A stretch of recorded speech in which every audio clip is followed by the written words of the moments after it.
आप सभी का स्वागत करता हूं नए प्रकार की जानकारी वाले में। कैसे हैं आप सबके बताने के लिए कमेंट बॉक्स में श्री गणेशाय नमः जरूर लिखें। तो चलिए दोस्तों, आज हम इस वीडियो में जानेंगे गणेश चौथ को लेकर बहुत सारी महत्वपूर्ण बातें। आप लोगों के प्रश्न है कि शुक्रवार का दिन पड़ गया, संतोषी माता का व्रत करते हैं तो व्रत कैसे करें, नमक खा सकते हैं या नहीं खा सकते हैं, पहली बार ये व्रत कर सकते हैं, बेटी के लिए क्या ये व्रत कर सकते हैं, सभी प्रश्नों के उत्तर आज हम इस वीडियो में जानेंगे। और अगला एक सबसे महत्वपूर्ण प्रश्न है कि कृष्ण पक्ष में गणेश चौथ पड़ा है तो क्या हम उठा सकते हैं। तो सभी प्रकार के आपके प्रश्नों के उत्तर आज हम इस वीडियो में जानेंगे और सभी डाउट्स को क्लियर करेंगे। तो चलिए वीडियो को शुरू करते हैं। इससे पहले दोस्तों, अगर आपको मेरा वीडियो पसंद आता है तो प्लीज आप मेरे चैनल को सब्सक्राइब कर दीजिएगा, बेल आइकन को प्रेस कर दीजिएगा, जिससे कि मेरे वीडियो के नए नोटिफिकेशन आप सभी के पास सबसे पहले पहुंचे और आप इस वीडियो का सबसे पहले भरपूर लाभ उठा सके। अब तो आज हम इस वीडियो में बहुत ही खास और दुर्लभ जानकारी जानने वाले हैं, तो आपको वीडियो के अंत तक ही बनी रहना है और आपको वीडियो को काट काट कर या आगे भाग भाग के नहीं देखना है।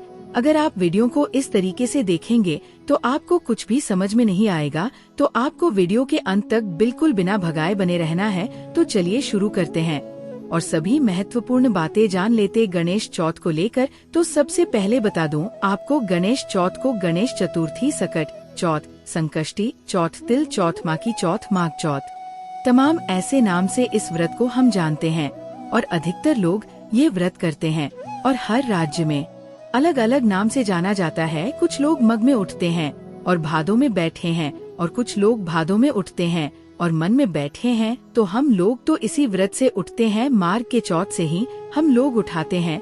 आप अपने घर घर का नियम देख लीजिएगा, क्योंकि कुछ लोग भादों में ही उठते हैं। गणेश संकष्टी चौथ का व्रत तो आपका अपने घर का नियम जरूर फॉलो करें। तो हम ये व्रत इस साल 2025 में ये व्रत कब करेंगे, क्योंकि ये व्रत माघ महीने के कृष्ण पक्ष की चतुर्थी के दिन हम गणेश चौथ का व्रत रखते हैं, ठीक है। और आप लोग पूछे कि पहली बार या ये व्रत है, जैसे शुरू कर सकते हैं कृष्ण पक्ष में। जी, ये व्रत हर साल कृष्ण पक्ष में ही पड़ता है। मैं बाकी व्रत के लिए बताता हूँ कि आप लोग कृष्ण पक्ष में ना उठाए। गणेश चौथ का व्रत आप लोग कृष्ण पक्ष में ही पड़ता है, उठा सकते हैं, कोई दिक्कत नहीं है।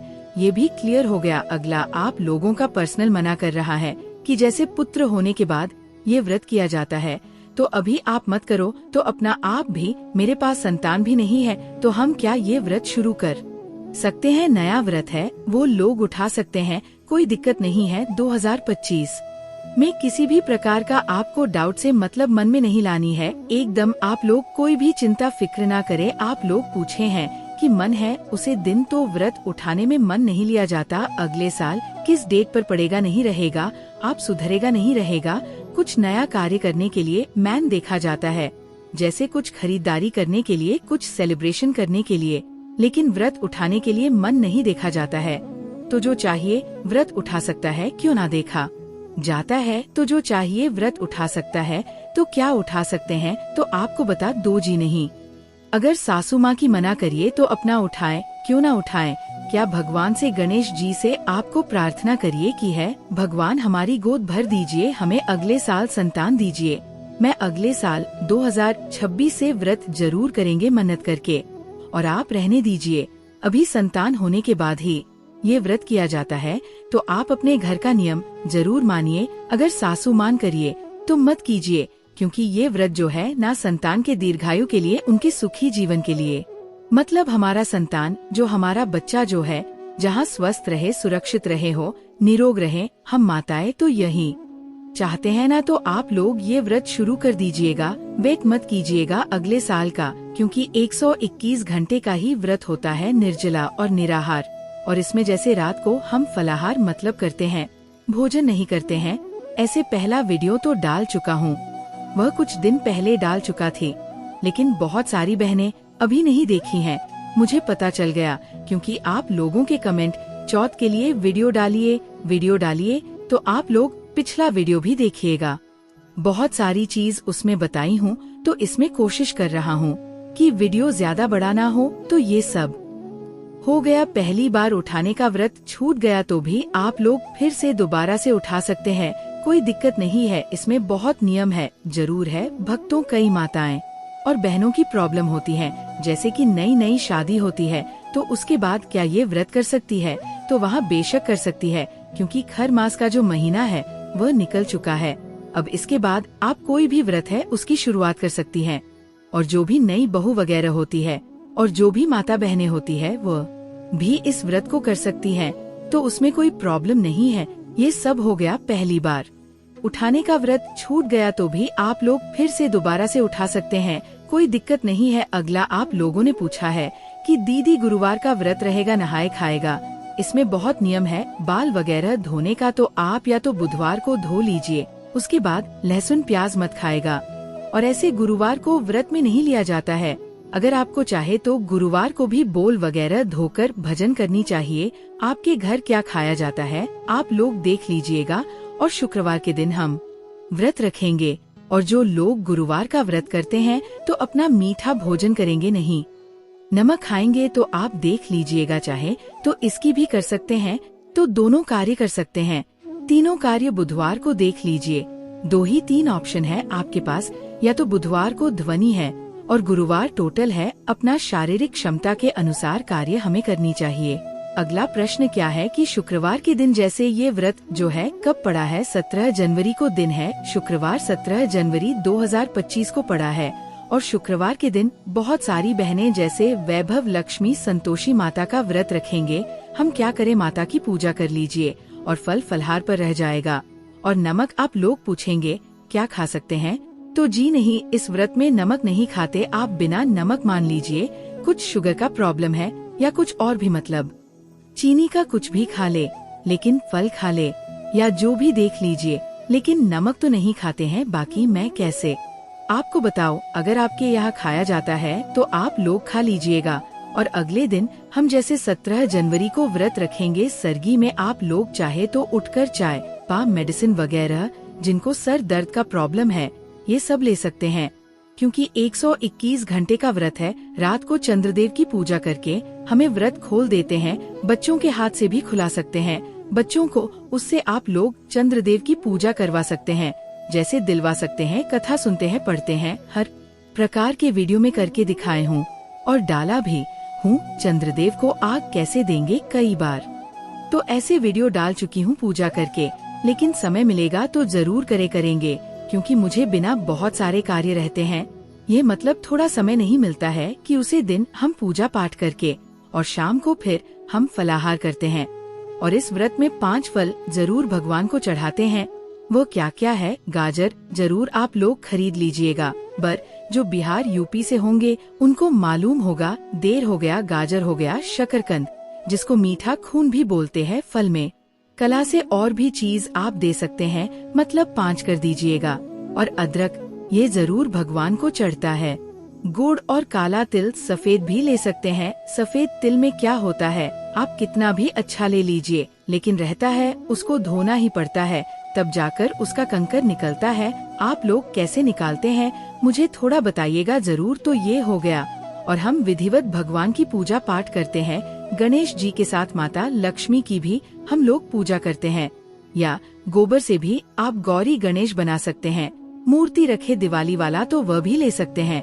और पूजा पाठ करके भगवान को चंदन तिलक बच्चों को भी लगा दीजिए। रक्षा सूत्र बंध दीजिए। यही सब कार्य हमें करनी है। गणेश चौथ के दिन आपको बता दे, अब आपको बता दूं कि आज चंद्रोदय का समय दिवाली वाला तो वह भी ले सकते हैं। और पूजा पाठ करके भगवान को चंदन तिलक बच्चों को भी लगा दीजिए। रक्षा सूत्र बंध दीजिए। यही सब कार्य हमें करनी है गणेश चौथ के दिन, ठीक है। और नमक आप लोग कई बार आपको बता दा। अब आपको बता दूं कि चंद्रोदय का समय क्या है, तो वह भी मैं आगे आपको बता दे रही हूँ। और मान लीजिए चंद्रदेव अगर नहीं दिखते हैं तो आपको बता दूं कि 9 बजे के बाद ही आप लोग आगे दीजिएगा। 9 से ऊपर हो जाने चाहिए, उसके पहले मत दीजिएगा, नहीं तो इतना देर व्रत रखकर फिर खंडित हो जाएगा। और चंद्रदेव उसने देर से निकलते हैं तो दिख जाए तो बहुत अच्छी बात है। बहुत जगह नहीं दिखे, ठंडी की वजह से को रहता है, तो अपना 9 बजे के बाद ही आपको आगे देनी चाहिए। कच्चे दूध से पान सुपारी जरूर चाहिए, और काला तिल या सफेद देख लीजिएगा, कल मिले तो ज्यादा बेहतर है। और यही सब हम भगवान को चढ़कर पूजा पाठ करते हैं। सिंदूरा से सिंदूर भी लगा सकते हैं। माघ महीने के कृष्ण पक्ष के चतुर्थी के दिन हम गणेश चौथ का व्रत करते हैं। रात को 9:08 पर तो आप देख लीजिएगा, क्योंकि हर राज्य में अलग अलग समय पर चंद्रोदय होता है, तो पहले भी हो सकता है और इसके इस समय के बाद भी हो सकता है। तो आशा करती हूँ कि सभी बातें अभी आप लोगों के समझ में आ गई होगी। तो चलिए अब हम आपको गणेश चतुर्थी यानी कि जो गणेश तिलकूट होते हैं उसे दिन की पूजा विधि भी आपको बता देते हैं कि उसे दिन आपको पूजा किस तरीके से करनी है। तो एकदम यहाँ पर हम एकदम सरल विधि जानेंगे जो आप आमतौर पर घर में कर सकते हैं। इसके लिए हमें ज्यादा सामग्री की भी जरूरत नहीं पड़ेगी। तो सबसे पहले आपको क्या करना है कि जो तिल होते हैं, जो सफेद तिल होते है, वह आपको मार्केट से खरीद कर लाना है। अगर आपके घर पर अवेलेबल है तो आप घर का तिल का भी उसे कर सकते हैं। तो सबसे पहले आपको उसे जो तिल होता है उसके गणेश जी की एक प्रतिमा बना लेनी है, क्योंकि जो तिलकुट गणेश चतुर्थी होती है उसे दिन तिल के गणेश जी की ही प्रतिमा का महत्व बताया गया है। कहा जाता है कि इस दिन गणेश जी की जो प्रतिमा होती है वह तिल की ही बनाई जाती है। तो आपको सबसे पहले दिल की एक प्रतिमा बना लेना है। जो सफेद वाली टाइल होती है उसकी ही प्रतिमा बनाना है। अब इसके बाद आपको क्या करना है, एक पता लेना है। पूजा के लिए आपको एक चौकी तैयार करना है। चौकी के लिए आप एक पटा लेंगे और उसे पर एक लाल कलर का वस्त्र बिछा देना है। अब उसके ऊपर जो आपने गणेश जी की प्रतिमा बनाई हुई है, अन्य की जो गणेश जी बने हुए हैं तिल के, उसको स्थापित कर देना है। अब इसके बाद आपको जो भी फूल डूबा जो भी आप चढ़ना चाहते हैं वह चढ़ा सकते हैं। अब उसके बाद आपको एक दीप प्रज्वलित करना है। अब इसके बाद डिपजॉल कर देंगे और उसके बाद जिस तरीके से आप पूजा करते हैं, दिवाली की पूजा करते हैं या फिर और भी व्रत वगैरह की पूजा करते हो, उसी तरीके से आप यहाँ पर पूजन करेंगे। और आपने जो भी लड्डू वगैरह बनाए हैं उसको भी आप चढ़ा सकते हैं। अब दीप प्रज्वलित करने के बाद आप अग्नि की एक भस्म लेंगे और वहाँ पर अग्नि के ऊपर आपको पूजन करना है। और पूजन में आप 8वां पूरी पंजीरी लड्डू, तिल के लड्डू वगैरह ये सब ले सकते हैं। तो इस तरीके से आपको तिलकुट गणेश जी का पूजन करना है। और उसे दिन आपको पूजन के साथ एक और चीज करना है, चलिए वह भी बता देते हैं। और यह भी आपको पूजन के तुरंत बाद ही करना है। चलिए तो अब आपको हम गणेश चतुर्थी के दिन यानी जो तिलकुट गणेश जी होते हैं उसे दिन आपको गौ माता से जुदा भी उपाय बता देते हैं। उससे पहले गौ माँ से संबंधित जानकारी भी जान लेते हैं। शास्त्रों में गाय को माता का दर्जा दिया गया है। गाय को मारने वाला माता को मारने पीटने वाले के समान पाप का भाग्य समझा जाता है। नरक लोक में वर्षों तक कष्ट भोगना पड़ता है। अगले जन्म पशु योनि में मिलता है कि गौतम मुनि ने गलती से गाय को डंडा मार दिया था, जिस गाय की मृत्यु हो गई थी। और इस पाप से मुक्ति के लिए इन्हें वर्षों तक तपस्या करनी पड़ी। भगवान श्री कृष्ण जी ने बैल स्वरूप में आए वृद्ध आश्रम का वध कर दिया था, जिससे मुक्ति के लिए भगवान श्री कृष्ण को संपूर्ण तीर्थ को एक कुंड में बुलाना पड़ा और इस कुंड में स्नान से वह पाप मुक्त हो गए थे। यह दोस्तों साथ ही साथ पानी पी रही गाय को भागते हैं, वह घोर पापी के भंग बनाकर होते हैं। ऐसे लोग घर आप से मुक्त होकर स्वर्ग पाए जाते है और बड़े ही धनवान कल में जन्म लेकर सुख भोगते हैं। और साथ ही साथ आराम कर रही गाय को कष्ट देकर कभी भी उठाना नहीं चाहिए। वह जन्म में किए गए जाने अनजाने में पापों से मुक्ति हो जाती है और गोलोक में स्थान पाते हैं। गाय को डंडा मारकर उठना, पानी डालकर उठाने से मनुष्य पाप का भागी बनता है और अगले जन्म में उसे दर दर भटकना पड़ता है।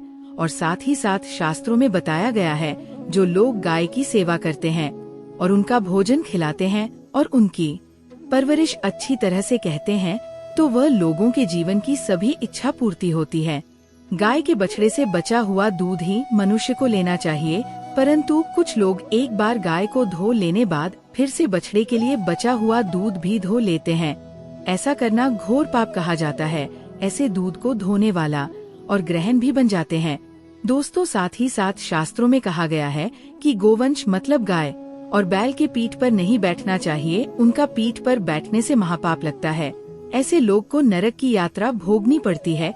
एकमात्र देव के अंश के उत्पन्न नदी ही गौवंश है, जिस पर स्वयं महादेव और महादेवी सवारी करती है, क्योंकि नंदी ने स्वयं अपनी इच्छा से महादेव की सवारी बनना स्वीकार किया था। और साथ ही साथ शास्त्रों में गाय के दान को बहुत ही महत्व दिया गया है, परंतु ऐसी गाय का दान कभी नहीं करना चाहिए जो बूढ़ी और बीमार हो। कठोपनिषद में नचिकेता की कथा भी इस संदर्भ में है कि जिस नचिकेता ने पिता द्वारा बूढ़ी गाय को दान करने पर आपत्ति जताई थी दूध देने वाली और बछड़े सहित जो लोग गाय का दान करते हैं, वह महान पुण्य को हासिल करके स्वर्ग में स्थान पाते हैं। दोस्तों, साथ ही साथ सूर्य, चंद्र, मंगल या शुक्र की युक्ति राहु से हो तो पितृदोष होता है। ये भी मानता है कि सूर्य का संबंध पिता से एवं मंगल का संबंध रक्त से होने के सूर्य यदि शनि, राहु या केतु या दृष्टि हो तथा मंगल की युति राहु या केतु से हो तो पितृदोष होता है। इस दोस्त से जीवन संघर्ष में बन जाता है। यदि पितृदोष हो तो गाय को प्रतिदिन या तिलकुट गणेश के दिन या अमावस्या या किसी भी खास के दिन रोटी, गुड़, चारा आदि खिलाने से पितृदोष दोस्तों हर एक और मांगलिक काम में गौ माता या उनसे जुड़ी चीज जैसे गाय का गोबर, गोमूत्र, गाय का दूध अथवा गाय के दूध से बना घी जरूर शामिल करें। इससे आपको पुण्य भाव की प्राप्ति होगी। सनातन परंपरा के अनुसार जिस घर में गाय होती है उसे घर से जुड़े सभी वास्तु दोष स्वयं खत्म हो जाते हैं। गाय के ऊपर जो कुबड़ होती है वह बृहस्पति गुरु है। आतर जमपत्री में यदि बृहस्पति अपनी नीच राशि मकर में हो या अशुभ शिवलिंग में जा रहे हो और सामने से गौ माता आई हुई दिखाई दे तो गौ माता को अपनी दाहिनी ओर से जाने देना चाहिए। आपकी यात्रा जरूर ही सफल होगी।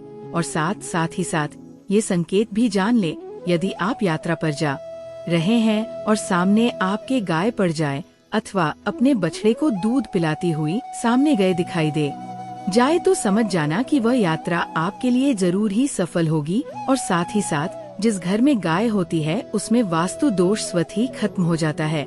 और आप भी रोटी बनाएं, प्रतिदिन ताज़ी रोटी ही बनाएं। गाय को अगर आपने रोटी बनाई है तो कोशिश करें कि उसे रोटी को आप तुरंत ही गाय को खिला दें। अगर आप उसे रोटी को रख देंगे और उसे रोटी को अगले दिन देंगे तो वह रोटी बंसी मानी जाएगी। गाय को कभी भी बांसी रोटी ना दे, इसे घर में नकारात्मक ऊर्जा वास करती है और आपकी बिल्कुल भी नहीं बनेंगे। इससे आपके घर में हमेशा दर्द देवता का वास रहेगा और आप जिस भी उसे काम में आपको हमेशा असफलता ही हाथ लगेगी। इसलिए कोशिश करें गाय को रोजाना ताज़ी रोटी बनाकर खिलाएं, बासी रोटी गाय को ना दें। और साथ ही साथ सड़ी गली चीज गाय को नहीं खिलानी चाहिए। कि घर में कोई फल है, कोई सब्जी है, सड़ जाए तो लोग क्या करते हैं, गाय को देते हैं। नहीं, ऐसा नहीं करना चाहिए। ऐसा करने से यदि आप गाय को खिलाते हैं तो और आप आपके भाग्य बन जाते हैं।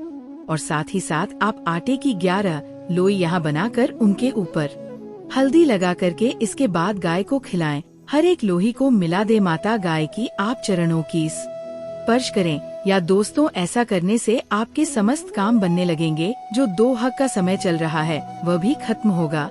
आपके जीवन में खुशियाँ ही खुशियाँ होंगी। और एक बार आप 7 बार गाय की परिक्रमा भी कर ले तो आपके समस्त कम होंगे। और साथ ही साथ आप गाय को जब भी रोटी दे, रोटी पर या तो आप थोड़ी हल्दी लगा ले, अगर अच्छा ना हो तो आप थोड़ा रख सकते हैं, थोड़ा घी रख सकते हैं। या दोस्तों, गाय को कभी भी सूखी रोटी ना खिलाए।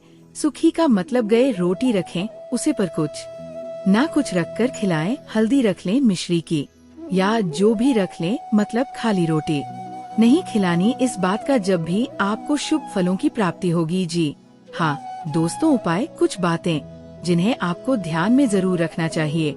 या दोस्तों, वीडियो अच्छी लगी हो, वीडियो को लाइक करें, ज्यादा से ज्यादा अपने दोस्तों में शेयर करें।